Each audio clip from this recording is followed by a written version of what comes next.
নির্বাচনী আচরণবিধি লঙ্ঘনের অভিযোগে জাতীয় নাগরিক পার্টি ঢাকা ১১ আসনের প্রার্থী নাহিদ ইসলাম ও ঢাকা ৮ আসনের প্রার্থী মোহাম্মদ নাসিরউদ্দিন পাটোয়ারীকে কারণ দর্শানোর নোটিশ দেওয়া হয়েছে। রোববার ঢাকার বিভাগীয় কমিশনার ও রিটার্নিং কর্মকর্তা শরফুদ্দিন আহমেদ চৌধুরী এ নোটিশ দেন।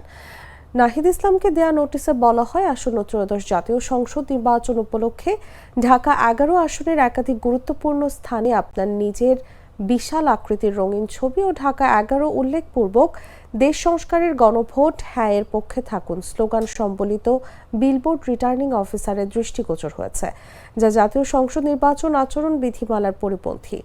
একই সঙ্গে নির্বাচনী আচরণবিধি লঙ্ঘনের দায়ে নাহিদ ইসলামের বিরুদ্ধে কেন আইনানুগ ব্যবস্থা নেওয়া হবে না সে বিষয়ে সোমবার বেলা ১১টার মধ্যে তিনি নিজে বা তার প্রতিনিধির মাধ্যমে উপস্থিত হয়ে লিখিত জবাব রিটার্নিং কর্মকর্তার কার্যালয়ে জমা দেওয়ার জন্য নোটিশে অনুরোধ করা হয়।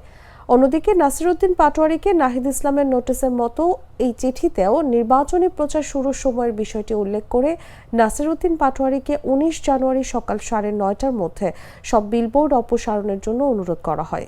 একই সঙ্গে নির্বাচনী আচরণবিধি লঙ্ঘনের দায়ে তার বিরুদ্ধে কেন আইনানুগ ব্যবস্থা নেওয়া হবে না সে বিষয়ে একই দিন বেলা ১১টার মধ্যে তিনি নিজে বা তার প্রতিনিধির মাধ্যমে উপস্থিত হয়ে লিখিত জবাব রিটার্নিং কর্মকর্তার কার্যালয়ে জমা দিতে বলা হয়।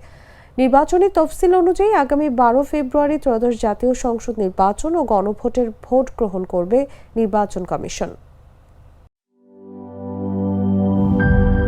দুধার চকলেটে একাকার হয়ে ওঠা প্রাণ লেয়ার সম্পর্কের মিষ্টি ম্যাজিক।